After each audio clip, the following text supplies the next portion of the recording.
This podcast is brought to you by Aura. By the time you hear about a data breach, your information has already been exposed for months.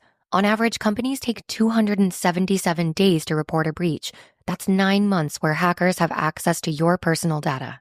That's why we're thrilled to partner with Aura. Aura is an all-in-one digital safety solution that monitors the dark web for your phone number, email, and social security number, sending real-time alerts if your info is found. It also includes a VPN, password manager, and data broker removal to help keep you safe. For a limited time, Aura is offering a 14-day free trial plus a dark web scan to check if your personal information has been leaked, all for free at aura.com/safety. That's aura.com/safety to sign up and protect your loved ones. That's aura.com/safety. Terms apply. Check the site for details.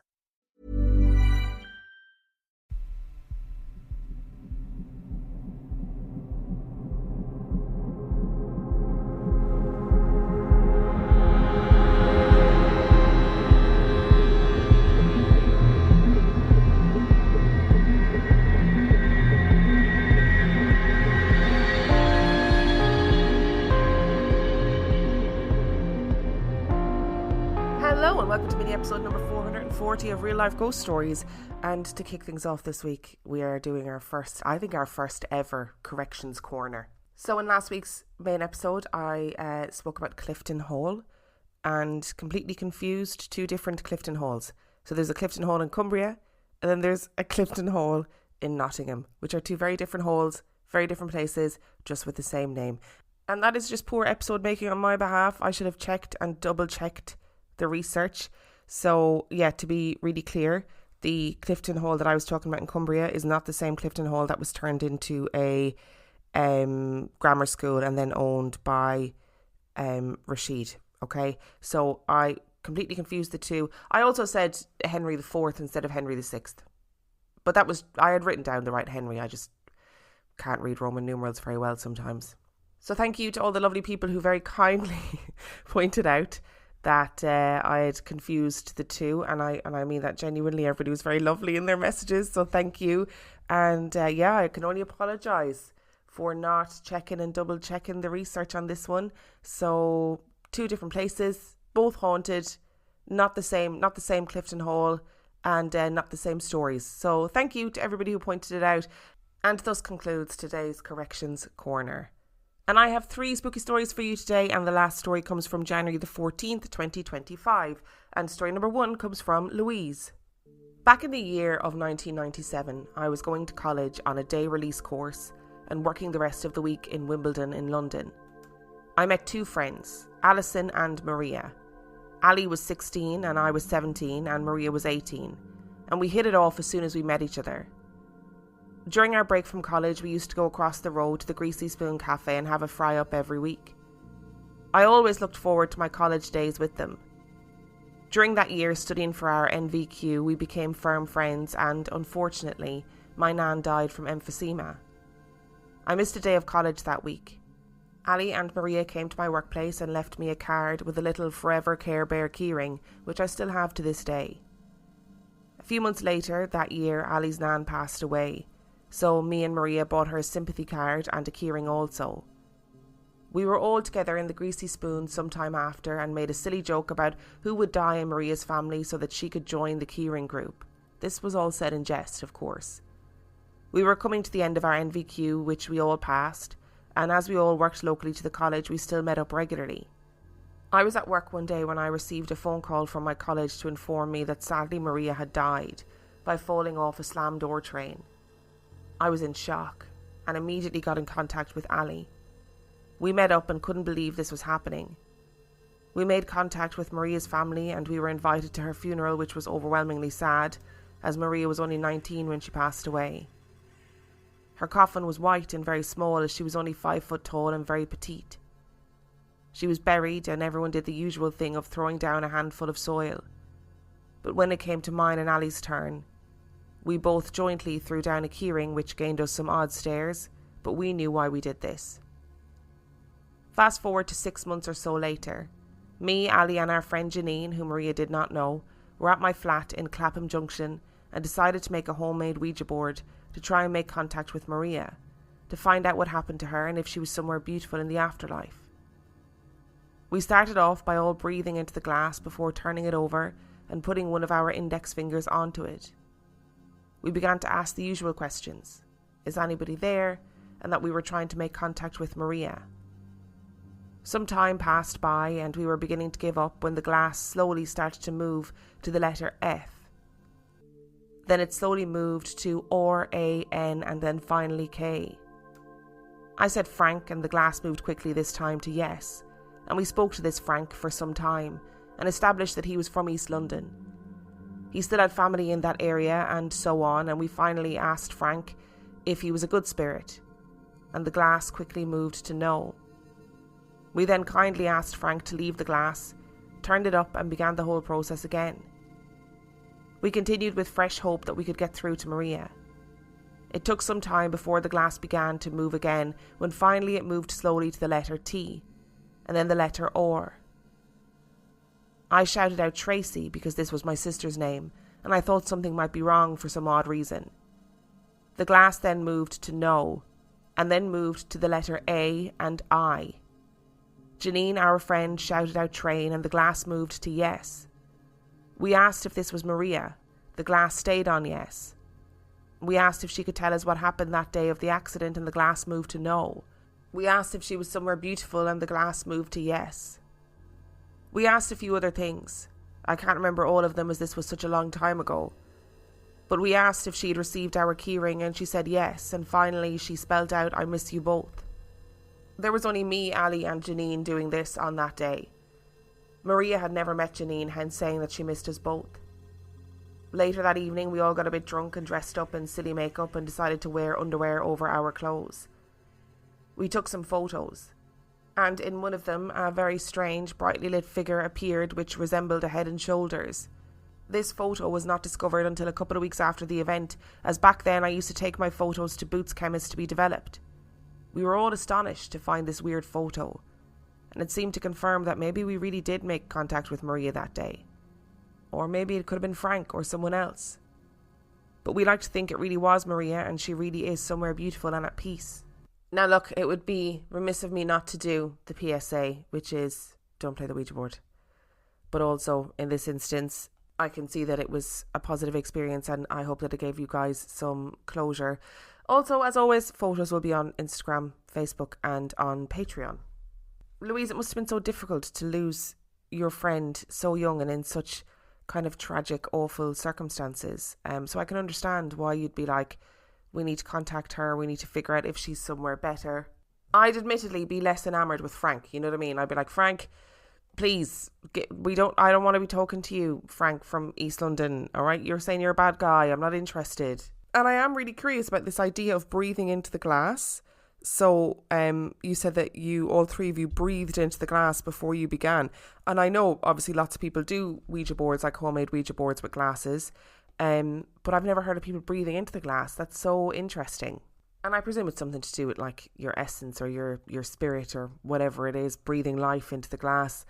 But it was really interesting. And I think that sometimes for people, you know, we often talk about the Ouija board as being this purely evil thing, and it's so dangerous. And I mean, a lot of that comes from obviously The Exorcist, the film.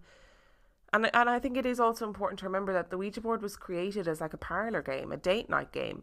So I guess the game itself isn't intrinsically bad or dangerous. I guess it's how you use it and who or what comes through on it. And in this instance, it seems, and I hope that you guys got some sort of closure from it.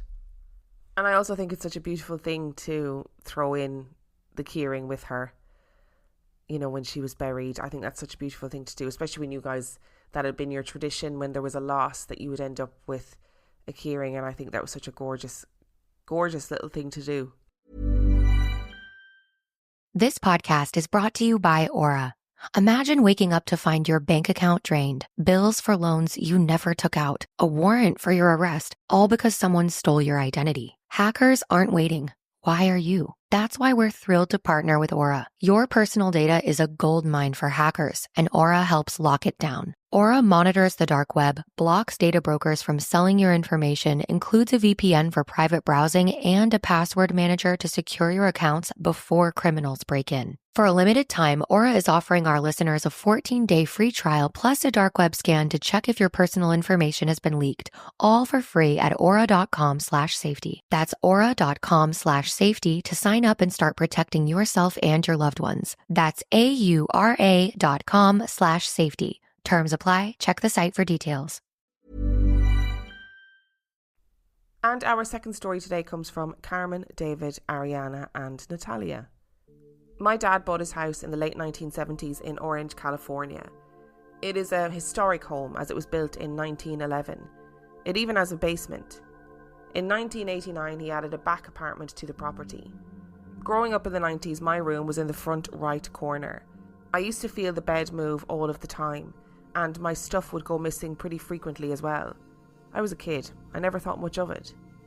Fast forward to spring 2012. My eldest was about 3 to 4 months and I lived upstairs with her and my husband as my dad had turned it into a studio apartment. I was doing homework and she started to get fussy. She started to whine, letting me know she was getting hungry. I would tell her, "Okay baby, I'm almost done with my homework." She kept whining, obviously, and then you could hear a shh, shh, shh, shh, clear as day. As soon as I heard that, I said out loud, "Absolutely not, don't mess with the baby." Never heard a peep out of the ghost again, at least not with the baby, until my second baby was about 7 years old in 2023. By this time we had moved to the back apartment. My dad has a big property. One day my daughter asked me, "Mommy, do you believe in ghosts?" I didn't want to freak her out, even though I had seen a tall, about 6'3" man since our first time in the apartment. He just walks through the walls. Anyway, I said to her, "I don't know. Why, do you?" She was so quick to say, "Yes. The other night when I was putting on my pyjamas after my shower, I was going to get my hair tie because I left it on the bed, and when I went to get it, it literally started floating." I said, "Floating? What do you mean?" And then she showed me. It was literally floating for about 15 seconds and then it just fell back onto the bed. My daughter was alone in the room the whole time and she wasn't scared at all. To this day, if you ask her about what happened, she'll tell you the story the exact same way each time. Nothing has happened to her since. In 2024, we actually caught what I think is the image of a ghost leaving my apartment. You can clearly see a full person going down the stairs. I caught them on my Blink camera. This is not the tall, skinny man I see all the time. I have never seen this ghost before. And lastly, on our trip to New Orleans in December 2023, my husband and I went for a little getaway to watch the Carolina Panthers play against the New Orleans Saints. Of course, we had to do some cool ghost tours because, hello, there is so much history in New Orleans. So of course, I booked the midnight tour of the main cemeteries in New Orleans. One of the cemeteries we went to was the Masonic Cemetery. A little history of this cemetery. It was established in 1865. The Masonic Cemetery was set up for both family tomb usage and communal usage, where Masonic brothers could chip in together for a large tomb to be used amongst themselves. Spirits have shown up in images taken here at the cemetery. The picture I took of my husband is one of these pictures. We were advised by the tour guide that the most haunted tomb was this one. There had been other stories about it as well. Of course, my husband and I wanted to check it out right away. Once we got to it, I just had this horrible feeling of fear. I'm very intuitive, and I wanted to walk away as far as possible from this tomb. But my husband, of course, wanted a picture. I will attach a full picture and a closer picture of just my husband because I couldn't pose that close to the door. I was so scared I didn't even look when I took the picture, hence why it's so blurry. But what I did notice right after taking the picture is the demonic face in the left corner of the iron door. We went back to meet up with the tour guide and I showed her the picture and she said that wasn't the first picture taken with whatever spirit that was. Do you know what though, right?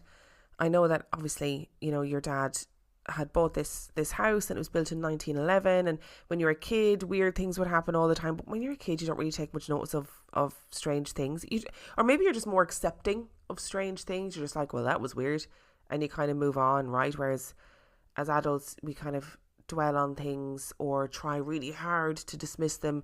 Kids are just more accepting, right? But if I was a parent and maybe this is a good reason why I'm not a parent, and I was in the middle of doing something and some ghost is stepping in to look after the kid, I'm going to be like, you go for it. I'm trying to get my homework done. Okay, you shush that baby. I'm obviously only joking. I understand that if you're a parent, I can only presume that you would be thinking absolutely under no circumstances is anybody coming anywhere near my child, living or dead, But they were obviously respectful because they listened and, it didn't happen again. I love the story of the floating hair tie because it's one of those things that seems really weirdly inconsequential.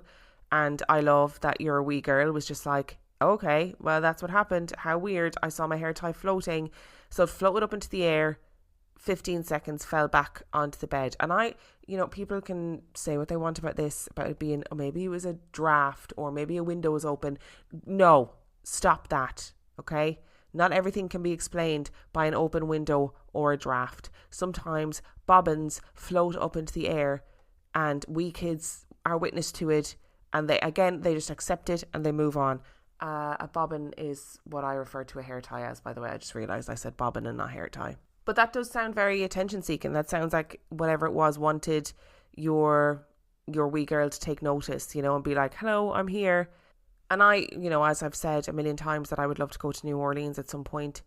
And there's obviously so many historic places in New Orleans. And obviously your intuition was saying, hey, don't go near that tomb for whatever reason. Don't do it. And we always talk about gut feelings on this podcast and how important it is to recognise gut feelings and kind of respect them. It's better to be wrong and maybe feel a bit embarrassed about being wrong about your gut feeling than it is to ignore your gut feeling and have something bad happen. And as always, pictures will be on Patreon, Instagram and on Facebook. And as for your Ring camera, right, or your Blink camera, how interesting is that? So I've never had a Ring camera or a Blink camera, and I was looking at my brother's Ring camera footage the other day and I was like, wow, it is amazing what you can capture on those Ring cameras and how clear it is. And that image that you captured is pretty interesting. And our third story today is from Caroline. And Caroline included a trigger warning for a car accident death by drunk driver. It was the morning of my best friend Derek's wedding. We were all sitting in rows outside in the backyard of an old mansion. Just as an aside, our town, Milledgeville, Georgia, has a lot of haunted history. It is the location of one of the US's largest and oldest abandoned asylums, Central Georgia State Hospital, which closed most of its buildings in 2010. The mansion the wedding took place at is even said to be home to spirits. Anyway, everyone is in place and the wedding starts. Just then, a huge gust of wind blew through the venue. It had not been a particularly windy day, but this was the kind of breeze that would blow you away. I see out of the corner of my eye a white, wispy, vaguely human-shaped figure floating near the back of the venue behind the seating area. I've seen white, wispy figures on and off my entire life, but this was the clearest one I've ever seen. The vows continue and I keep peeking in my peripheral vision to see if it's still there, and indeed it was. The ceremony wraps up, and a second huge gust of wind soars past in the opposite direction. The figure then disappears, as if sucked into a portal. I immediately turn to my husband and say, I think I just saw a ghost. Without hesitation, he says, yeah, I think I did too. We confirm our stories with one another and we seem to have witnessed the same thing. Later that year on Halloween, my husband and I were visiting Derek and his wife Bex to have a few drinks and play some games. The topic of ghostly encounters came up and I finally decided to tell them what we'd seen at the wedding. Derek didn't seem shocked, because he confessed that in one of their wedding photos, a white wispy figure can be seen behind them. I have no idea who the spirit was paying the happy couple a visit, but I have a suspicion, despite the haunted location, that it was Derek's best friend Raina. Derek, Raina and I were in the same theatre group. A few weeks before our Christmas show in 2018, Raina and her mom were hit head-on by a drunk driver and killed on impact. I like to think that her spirit was paying her best friend a visit on such a special day. My second story is much shorter and is actually my husband's story. When he was a little kid living in Manhattan, he would ride past the same building every day. In one of the windows there would always be a pale, whitely ghost-looking girl swaying side to side. He would point her out to his mom. but she always said she couldn't see anything. When he described what he was seeing, she said, well, maybe she's just dancing. And I can't help but to picture a ghost rave now. Oh, that ghostly girl swaying from side to side is really giving me the heebie-jeebies. I love his man being like, maybe she's just dancing. It's fine. She's probably just dancing. But that has really not made me feel good. I do think this story is beautiful though. And I'm glad that it wasn't just you who saw this wispy figure, right? Because you've seen this on and off for your entire life. So you'd be like, okay, that's a weird thing that I've just seen. But the fact that your husband saw it too, I don't know, it feels kind of beautiful. And the detail of the wind is so fascinating. The wind coming in the opposite direction, and then it's almost like it's, been sucked into a portal. And I think then the fact that there is, a wispy figure in one of the photographs, like, it's beautiful. And maybe it is Raina, his best friend, coming back to see him on his really happy day, because weddings are just gorgeous, aren't they? I mean, I love a wedding. They just fill me full of joy. And I'd like to think that when I go, that wherever you end up after you die, that I'll be able to see the people that I love in their happy moments and have a minute to see them and be thankful and all of those things. So, that's something nice to hold on to, isn't it? Thank you so much for listening to today's episode. Thank you to Louise. Thank you to Carmen, David, Arianna and Natalia. And thank you to Caroline for sending in your stories. Remember, the last story came from January the 14th, 2025. And if you would like to send in your story, you can do so by emailing it to reallifeghoststoriespodcast@gmail.com. You can also check out the website, reallifeghoststoriespodcast.com. And if you are desperate for some extra content, you can subscribe to the Patreon. That is patreon.com/reallifeghoststories, where for $5 a month or $2 a month, you can get access to heaps of extra content, as well as every single main and mini episode completely ad-free. And on that note, I shall see you next time. This podcast is brought to you by Aura. By the time you hear about a data breach, your information has already been exposed for months. On average, companies take 277 days to report a breach. That's 9 months where hackers have access to your personal data. That's why we're thrilled to partner with Aura. Aura is an all-in-one digital safety solution that monitors the dark web for your phone number, email, and social security number, sending real-time alerts if your info is found. It also includes a VPN, password manager, and data broker removal to help keep you safe. For a limited time, Aura is offering a 14-day free trial plus a dark web scan to check if your personal information has been leaked, all for free at aura.com/safety. That's aura.com/safety to sign up and protect your loved ones. That's AURA.com/safety. Terms apply. Check the site for details.